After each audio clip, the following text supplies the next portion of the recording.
Hey there, you're looking kind of cute. Don't forget to subscribe and check out all my other socials. Enjoy. In the local diner, people were chatting, and the sound of coffee mugs filled the air. "A big buck, I swear, right there in the West Woods," Lyle said, his flannel shirt tight on his chest, full of more than just pride. "I made a clean shot, right between the antlers." Stan, his hunting friend who always doubted him, adjusted his bright orange hat, something needed for hunting. "Lyle, you couldn't hit a barn from the inside. That buck had 10 points at most, and you were closer than you said." Phil sat quietly, stirring his coffee. "We'll take Phil's cabin Friday night, leave before dawn on Saturday." "Actually," Phil put down his mug, "I can't make it this year." The table went quiet. Forks stopped moving. Coffee cups froze mid-sip. "What?" Lyle asked, surprised. "You're joking." "Got some family things to do." "Family stuff?" Stan leaned forward. "Your kids are grown. Dorothy knows this is sacred time." Phil shrugged, his blue work shirt rustling. "Sometimes things come up."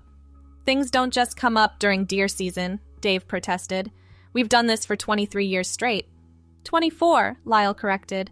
"Remember, we started the year Reagan got shot." "Look, I'm sorry." Phil stood, tossing a $5 bill on the table. "You guys have fun without me." "At least let us use your cabin," Stan called after him. "Can't. Already got plans for it." The bell above the diner door chimed as Phil left, leaving his friends staring at each other in disbelief. "Something's wrong," Dave muttered. "Phil doesn't miss deer season." "Maybe he's sick," Stan suggested. "He looked fine to me." Lyle signaled the waitress for more coffee. "Probably having marriage troubles. Dorothy's been on him about retiring early." They spent another hour speculating, but none of their theories came close to the truth. Phil drove his pickup truck through the quiet streets, his mind already elsewhere. At home, he found Dorothy in the kitchen, kneading bread dough on the granite counter. Her gray hair was pulled back in a practical bun, and flour dusted her green apron. "How'd they take it?" she asked without looking up. "About as well as expected. Lyle looked like I'd shot his dog." Dorothy chuckled. "They'll survive one season without you."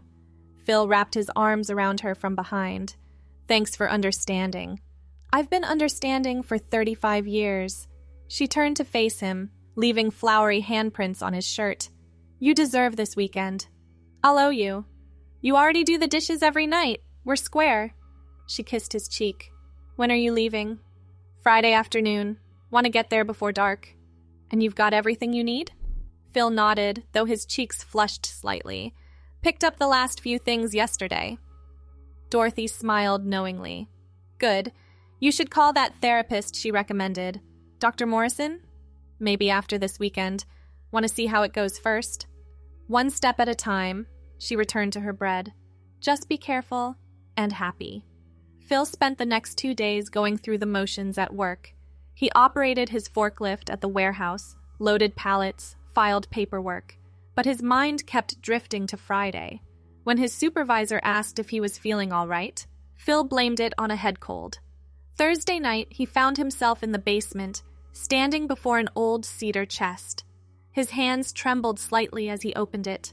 Inside, carefully folded and wrapped in tissue paper, lay items he'd collected over the years. A black dress with small white flowers, a navy blue skirt suit, several blouses in different colors. At the bottom, a wooden box held jewelry. Nothing expensive, just simple pieces that caught his eye. He ran his fingers over the fabrics, remembering when he'd bought each piece. The dress came from a thrift store 2 towns over. The suit from an online retailer that promised discreet shipping. Each purchase had been accompanied by guilt and excitement in equal measure. "Phyllis," he whispered to himself, trying out the name. It felt strange on his tongue, yet familiar, like a song he'd heard long ago. Friday arrived gray and drizzling. Phil loaded his truck carefully, placing the suitcase in the back under a tarp alongside groceries and firewood.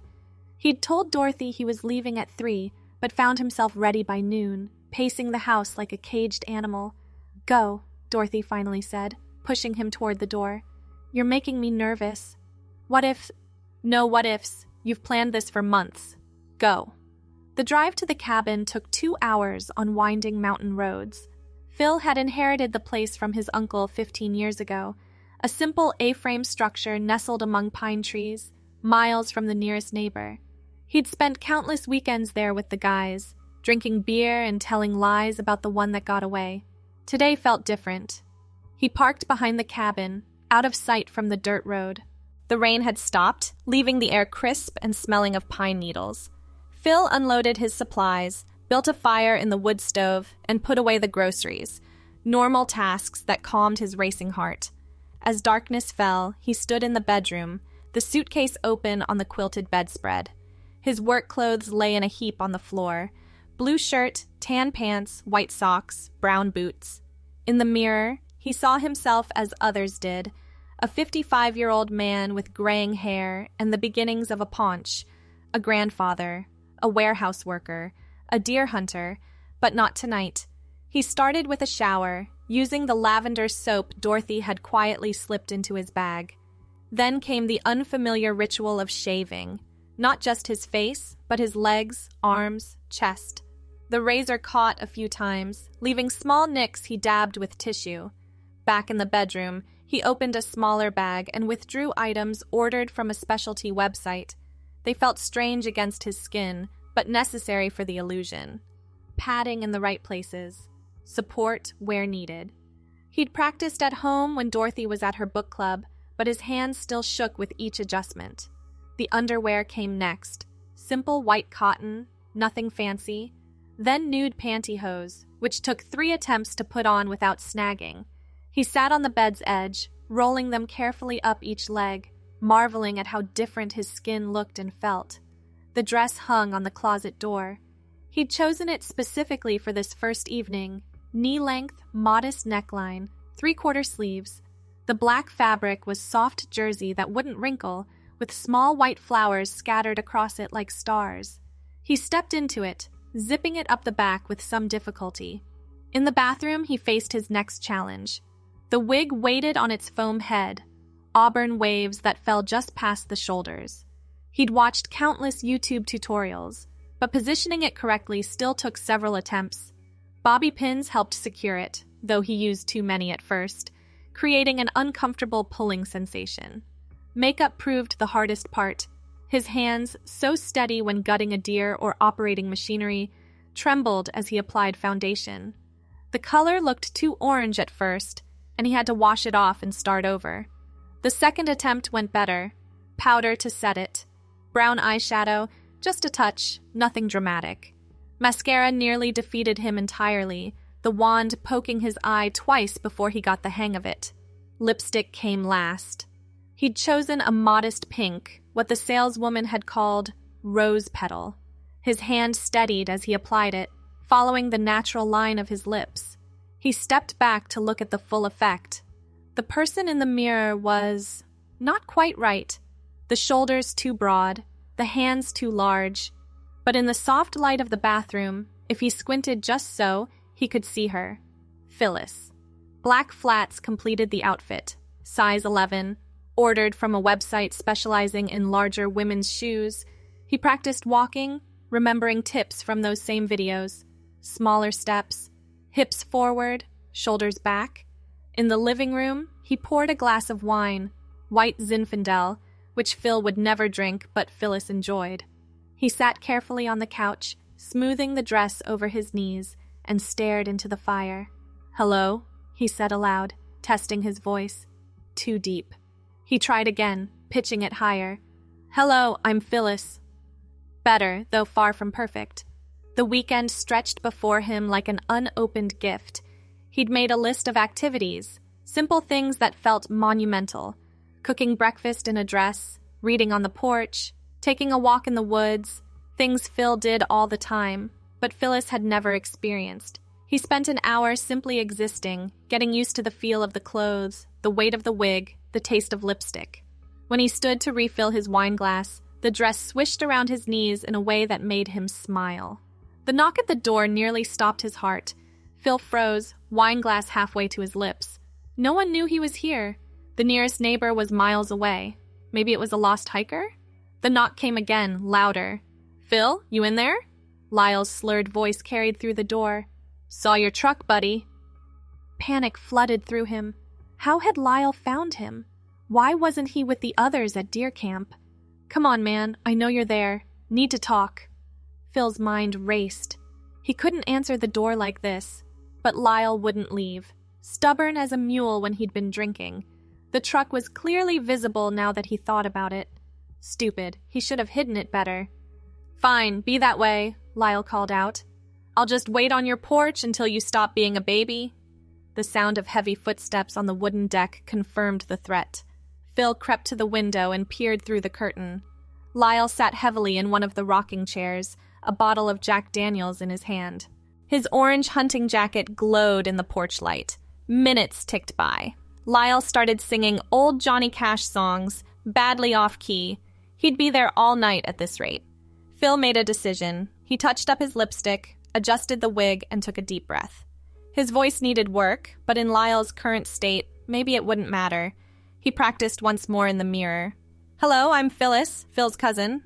Pitching his voice as high as he could manage, he called through the door. "Who's there?" "Oh!" Lyle struggled to his feet. "Sorry, ma'am. Looking for Phil. This is his cabin." "Phil's not here." The words came out strained but passable. "I'm borrowing it for the weekend." Who are you?" Phil's hand shook on the doorknob. This was insane. But what choice did he have? He cracked the door open, keeping his body mostly hidden. "I'm Phyllis, Phil's cousin from Ohio." Lyle squinted at him through the gap, clearly trying to focus his alcohol-blurred vision. "Cousin? Phil never mentioned a cousin?" "Distant cousin. We're not close." "Oh." Lyle swayed slightly. "You know where he is? He's supposed to be hunting with us." "He said something about visiting family. Lent me the cabin for a quiet weekend. That lying sack of—" Lyle trailed off, remembering his manners. "Sorry, ma'am. Didn't mean to curse." "It's fine. You should probably get back to your friends. They're all asleep already. Bunch of lightweights." He took another swig from his bottle. "You here all alone?" Warning bells rang in Phil's head. "My husband's inside, sleeping." "Oh, right. Of course." Lyle stepped back. "Sorry to bother you, Mrs. Phyllis is fine. Pretty name. You look a little like Phil around the eyes." Phil's heart hammered. "Family resemblance, I suppose." "Yeah." Lyle studied him for another long moment, then shook his head. "Well, sorry again. I'll let you get back to your evening. Drive safe." "Always do." Lyle stumbled down the porch steps, pausing at the bottom. "Hey, Phyllis? When you see Phil, tell him he's a jackass for missing deer season. But also, I hope whatever family thing he's dealing with works out okay. He seemed pretty torn up about it." Unexpected tears pricked at Phil's eyes. "I'll tell him." Lyle gave a sloppy salute and wandered off into the darkness. Phil heard a truck engine start in the distance, then slowly fade away. He closed the door and leaned against it, legs shaking. The entire encounter had lasted maybe 3 minutes, but it felt like hours. His wig was askew, lipstick smeared from nervous lip-biting. In the bathroom mirror, Phyllis looked back at him, disheveled but victorious. She'd passed her first test, fooling someone who'd known Phil for over 30 years. He fixed his makeup and wig, then returned to the couch. The wine tasted sweeter now, the fire warmer. Outside, an owl hooted in the distance. Normal forest sounds that felt anything but normal. The weekend was salvaged, though Phil made a mental note to hide the truck better tomorrow. He picked up the novel he'd brought, a romance Dorothy had recommended, and settled in to read. An hour later, headlights swept across the window again. This time, Phil didn't panic. He watched through the curtain as Stan's familiar pickup parked beside the cabin. All 3 of his hunting buddies climbed out, Lyle gesturing wildly as he told them something. "Swear to God, she looks just like Phil in a wig," Lyle was saying. "You're drunk," Dave replied. "Maybe, but I know what I saw. Phil's got some woman up there, calling herself his cousin." "So?" Stan stretched his back. "Man wants to lend his cabin to family. That's his business." "Don't you think it's weird? Missing deer season for the first time ever, and suddenly there's a mysterious cousin?" "Everything's mysterious when you're hammered," Dave said. "Leave it alone." I'm telling you, something's off. She was wearing this black dress with flowers, had reddish hair, but her voice... Her voice what? I don't know, weird, like she had a cold or something. Phil held his breath as they argued in the driveway. Finally, Stan prevailed, convincing the others to head back to their own camp. Their voices faded as they walked back to the truck. Probably having an affair, Lyle was saying. That's why she said her husband was there, covering for Phil. Now you're just making stuff up, Stan replied. Think about it. Dorothy doesn't know he's here. He lied to us about family obligations. Who's to say this Phyllis isn't some woman he met online? The truck doors slammed, cutting off the conversation. Phil watched their taillights disappear down the dirt road. An affair. They thought he was having an affair. The irony almost made him laugh. In a way, he supposed it was true, just not the kind they imagined. He made sure all the doors were locked, then returned to his book. But concentration proved impossible. His mind kept replaying the encounter with Lyle, analyzing every word, every gesture. Had his voice been convincing? Did the makeup look right in the porch light? Around midnight, he gave up on reading and prepared for bed. The nightgown felt strange, powder blue satin that Dorothy had picked out for him.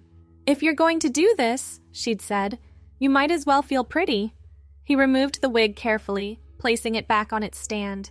The makeup came off with cold cream, revealing Phil's familiar face underneath. But as he climbed into bed, he was still Phyllis in his mind. Sleep came slowly. Every forest sound made him tense, waiting for another knock at the door. But the night passed peacefully, and he woke to sunlight streaming through the bedroom window. Saturday morning brought new challenges and delights. Making coffee while wearing the nightgown. Choosing an outfit for the day. He settled on jeans and a burgundy sweater, casual but feminine. The morning makeup routine went smoother, muscle memory beginning to develop. He spent an hour on the porch, coffee mug in hand, watching chipmunks chase each other through the fallen leaves. The auburn wig caught the morning light, and he found himself tucking strands behind his ear, a gesture he'd seen Dorothy make 1,000 times. Breakfast was scrambled eggs and toast, nothing fancy, but eating it as Phyllis felt special somehow. He washed dishes in full makeup and jewelry, humming to himself. The urge to venture beyond the cabin grew stronger as the day progressed. He'd brought hiking boots, women's, size 11, and the jeans were practical enough, but the thought of encountering other hikers made his stomach churn. Finally, around noon, courage won. He locked the cabin and set off on a familiar trail, one that rarely saw traffic this late in the season. The boots felt different from his usual pair, narrower in the heel, but comfortable enough. The forest welcomed Phyllis, as it had always welcomed Phil. Birds called overhead, squirrels chattered warnings. The trail wound through stands of oak and maple, their remaining leaves rustling in the breeze. He'd hiked this path dozens of times, but everything felt new. The way the sweater moved with his body, how the wig's weight shifted when he turned his head. Even his gait was different, consciously feminine. 2 miles in, he reached the overlook, a rocky outcropping with views of the valley below. He sat on the familiar boulder, legs crossed at the ankle like he'd practiced, and pulled out the sandwich he'd packed. Beautiful day, the male voice made him jump. A hiker emerged from the trail, mid-60s, gray beard, expensive gear, not local. Yes, Phil managed, pitching his voice high. Gorgeous views. Mind if I rest here a minute? These old knees aren't what they used to be. Phil nodded, scooting over on the boulder. The man sat with a grateful sigh, pulling out a water bottle. You hiking alone? He asked. Just a day hike. My husband's back at the cabin. Smart to stick to the easy trails. Gets dangerous up here during hunting season. All those idiots with guns, shooting at anything that moves. Phil bristled internally, but kept his voice neutral. You're not a hunter? God, no. Barbaric practice. What kind of person enjoys killing innocent animals? Some would say it's tradition. Conservation, even. The man snorted. That's what they all say. Really, they just like playing soldier in the woods. Bunch of insecure men trying to prove how tough they are. Phil bit back his response. He'd been hunting since he was 12, taught by his father who'd been taught by his father. It wasn't about toughness, it was about providing, about connection to the land, But Phyllis wouldn't argue with a stranger. She'd smile politely and change the subject. "Where are you from?" he asked instead. "Philadelphia. We've got a place up here for weekends. You?" "Ohio. Visiting family." They chatted for a few more minutes about trails and weather before the man moved on. Phil remained on the boulder, processing the encounter. He'd passed again, fooling a complete stranger, but the man's comments about hunting stung in unexpected ways. Was that how people saw him? Phil the hunter? An insecure man playing soldier? He hiked back slowly, mind churning. At the cabin, he changed into the black dress from yesterday. It had become a favorite already, and started dinner preparations. Cooking had always relaxed him, and slicing vegetables in a dress felt oddly satisfying. The sun set early in November. He built up the fire and settled onto the couch with his wine and book. This time, no one interrupted. The evening passed quietly, just Phyllis and her romance novel and the crackling fire. Sunday arrived too soon. He woke knowing it was the last day, that tomorrow he'd pack everything away and return to being Phil. The thought left him melancholy. He chose his favorite outfit for the final day, the navy suit with a cream-colored blouse. It made him feel professional, put together. Church clothes, Dorothy would call them, though Phyllis wasn't going to church. Instead, he spent the morning on the porch again, this time with a journal. Words flowed onto the page, thoughts and feelings he'd kept bottled up for years. About the first time he'd tried on Dorothy's slip when she was at work. About the shame and confusion and secret joy. About 20 years of hiding this part of himself. "I don't want to go back," he wrote. "I want to be Phyllis all the time. But how can I? Everyone knows Phil. Phil has a job, friends, grandchildren. Phil has obligations." The journal absorbed his tears without judgment. Lunch was leftover soup from yesterday. He ate mechanically, already dreading the afternoon's tasks. The wig would go back on its stand. The clothes back in the suitcase. The makeup washed away. A car engine interrupted his thoughts. Not a truck this time, something smaller. He peered through the window to see Dorothy's Honda parking beside his truck. His wife climbed out, carrying a covered dish and her purse. She knocked gently. "It's me," she called. Phil opened the door, still in full Phyllis mode. Dorothy's eyes swept over him, taking in every detail. "The suit looks good on you, better than I expected. I brought lasagna. Thought you might want a home-cooked meal." She bustled inside like it was perfectly normal to find her husband in women's clothes. The lasagna went into the oven. She hung her coat in the closet. Only then did she really look at him. "You've been crying." "A little." "Come here." She pulled him into a hug, careful not to muss his wig. He towered over her even in flats, but somehow she made him feel small and protected. "I'm proud of you," she whispered. "For what? Playing dress-up in the woods?" "For being honest with yourself. That takes courage."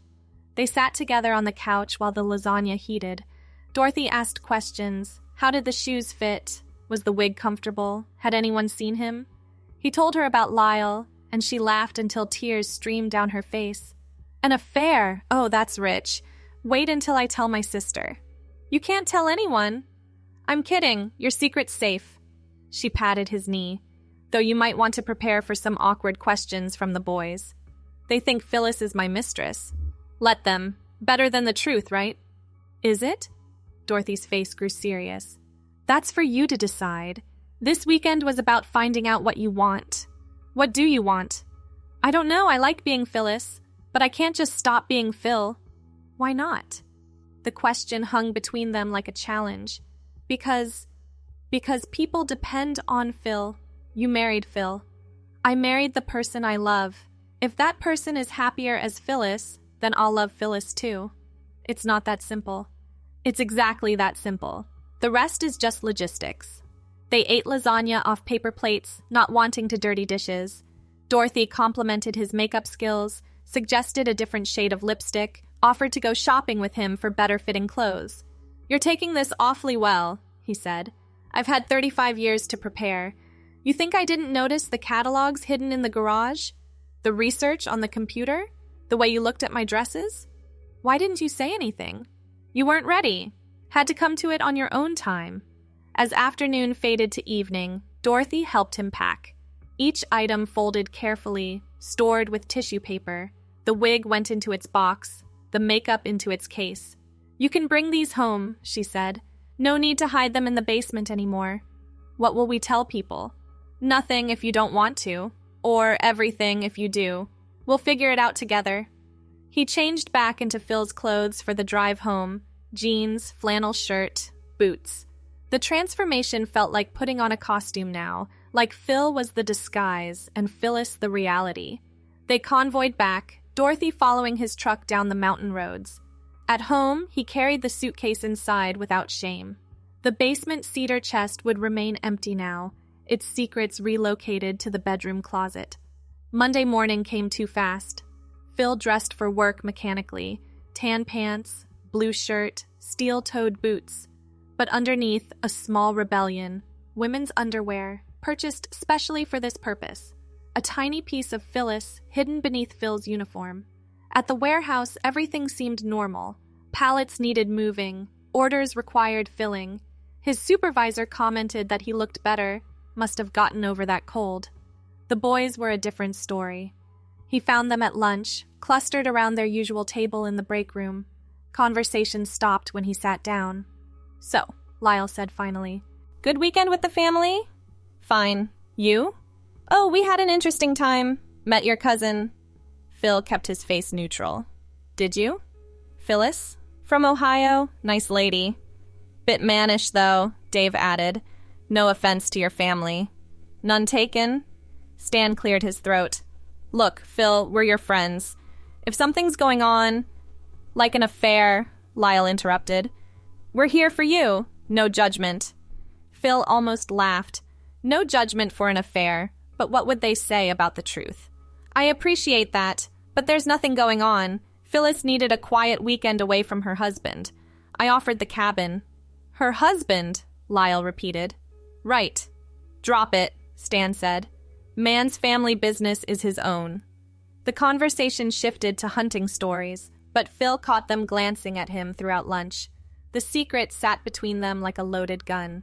That evening, Dorothy met him at the door with a smile. "I made an appointment with that therapist, Dr. Morrison, Friday at 4. I don't know if I'm ready. You spent the whole weekend as Phyllis. You're ready." She was right, of course. Dorothy usually was. Dr. Morrison's office was across town, discreet entrance, no sign outside. Phil sat in the parking lot for 10 minutes, working up courage. Finally, he walked inside. The waiting room was empty. Soft music played. Normal therapy office, nothing that screamed, "Gender issues here." "You must be Phil." The receptionist smiled. "Dr. Morrison is ready for you." The therapist was younger than expected. Early 40s, kind eyes, purple dress. Her office had 2 chairs facing each other, no desk between them. "Phil, welcome. What brings you here today?" The story poured out. Childhood memories of trying on his mother's shoes. Teenage shame, adult secrecy, the weekend as Phyllis, Dorothy's acceptance, his friends' suspicions. Dr. Morrison listened without judgment, occasionally asking clarifying questions. When he finished, she leaned back thoughtfully. "First, thank you for sharing. That took courage. Second, what you're describing is more common than you might think." "Is it?" Gender identity exists on a spectrum. Some people are perfectly comfortable with their assigned gender, others aren't. There's no right or wrong way to feel. But I'm 55 years old. Isn't it too late to be figuring this out? It's never too late to be yourself. They talked for an hour, about options, about terminology, about support groups and resources. She gave him pamphlets, websites, book recommendations. "I'd like to see you again next week," she said. "And Phil? You mentioned preferring the name Phyllis. Would you like me to use that name in our sessions?" His throat tightened. "Yes, please." "Then I'll see you next week, Phyllis." He cried in the parking lot for 10 minutes before driving home. The weeks passed in a blur of therapy sessions and small changes. Phyllis began appearing at home in the evenings, just with Dorothy at first, then when their daughter visited. "Dad?" Rebecca stood in the doorway, eyes wide. "Hi, sweetheart." Mom said, "But I didn't really believe." "I know it's a shock." Rebecca was quiet for a long moment, then stepped forward for a hug. "The auburn hair suits you." Their son took it harder. Michael stormed out when he saw Phyllis, didn't speak to them for a month, but eventually he came around, especially after his wife threatened to keep the grandkids away if he didn't behave. The grandchildren adapted fastest. "Grandpa wears dresses now," 6-year-old Emma announced to anyone who'd listen. "They're pretty." Work remained Phil's domain. He wasn't ready for that conversation, might never be. But evenings and weekends belonged to Phyllis. She joined a book club, went shopping with Dorothy, even attended a support group Dr. Morrison recommended.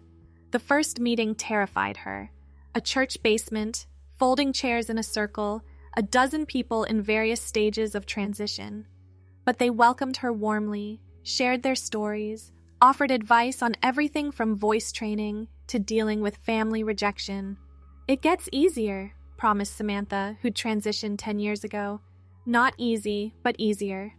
Spring arrived before Phil realized winter had passed. He stood in the bedroom, choosing an outfit for Sunday dinner with the family.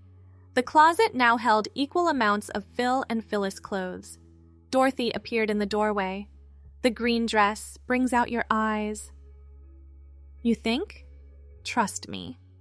As Phyllis smoothed the emerald fabric over her hips, she caught sight of herself in the mirror.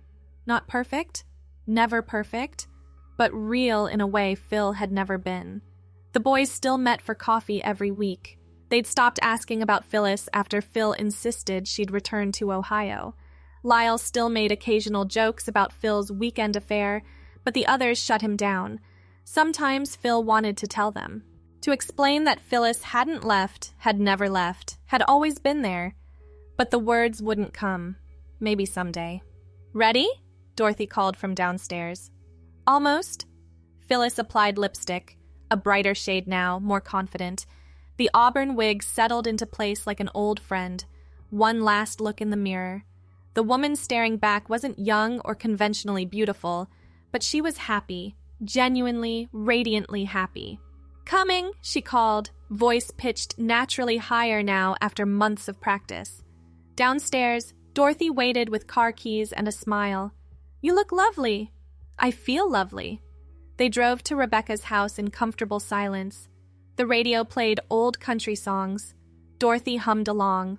Normal Sunday afternoon, except for everything that had changed. "No regrets?" Dorothy asked as they pulled into the driveway. Phyllis thought about the cabin weekend that started it all, about Lyle's drunken visit, about the terrifying, exhilarating moment of opening that door. "None," she said, and meant it. The front door burst open before they reached it. Emma ran out, pink dress flying. "Grandma! Grandpa Phyllis!" She launched herself at them, all knees and elbows and joy. Phyllis caught her, spun her around, both of them laughing. "I like your dress," Emma said. "I like yours, too. Mommy says we match. Green and pink are complementary colors." "Your mommy's right." Rebecca appeared in the doorway, smiling. "Come in before dinner gets cold." The house smelled like roast chicken and fresh bread. Michael was already there with his family, pouring wine for the adults. He nodded at Phyllis, still awkward but trying. "Phil? Phyllis? Looking good." "Thanks, Michael." They gathered around the dining table, 3 generations connected by love and Sunday dinner. Grace was said. Food was passed. Conversations flowed. "Tell us about your week, Dad," Rebecca prompted. Phyllis hesitated, and so as the evening came to a close, Phil reflected on the small yet significant moments that brought joy to an otherwise mundane week. It was in the little things, Phyllis's volunteering, the warmth in Dorothy's praise, and the fond memories of childhood stories, that Phil found a sense of contentment and a shift towards healing. Thanks for watching. Don't forget to check out my other socials if you want more content, early access, behind the scenes, and more. All links down below.